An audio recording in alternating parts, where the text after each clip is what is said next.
5 voices, one beat. Traveling Egypt every week. From upper to lower, stories flow. From ancient times, watch them glow. Donia Speaks, let's start the show. Hello everyone, welcome to our first episode of Donia Speaks Podcast. We made this podcast to cover the diversity of the different cultures in Egypt and among the different governorates. So now, without further ado, let's welcome our first guest, Farida from Aswan, to answer some questions. So Farida, what makes Aswan a good place to live, work and play in? Aswan is a fantastic place to live because it has a very rich culture and relaxed atmosphere. It also has, it's full of history. There are lots of places to visit like the Fiala Temple and Abu Simbel. And what actually makes it very special is the Nubian culture. The people that are living there are so friendly and they have their traditions and they are proud of it.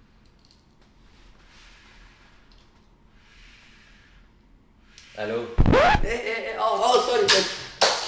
Wow, Farida, that's really interesting. So, why do you love Aswan personally?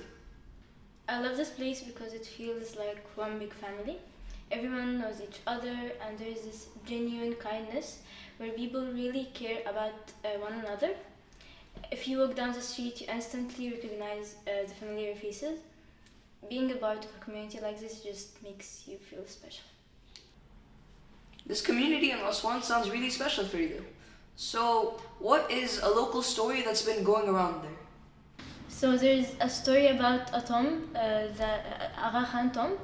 So it's a tomb that stands on a mountain overlooking the Nile, and it belongs to Sir Sultan Muhammad Shah. He was the Imam of Nizari Ismaili Muslims. So Aga Khan was very wealthy, but he had health issues.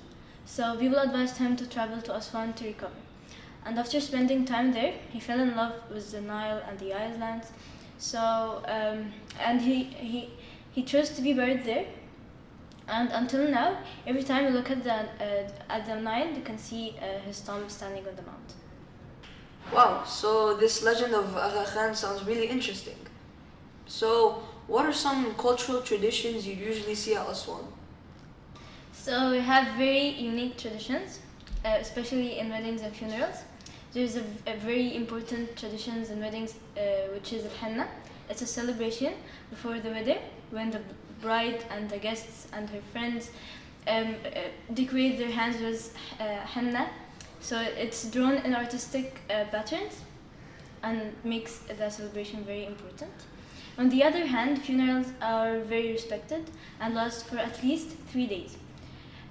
During this time, the neighbors cook food for the grieving family and the guests.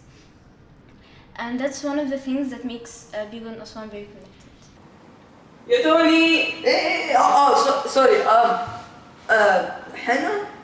Weddings, that sounds really cool, Farida. So, thank you for joining us on our first ever episode of Donia Speaks.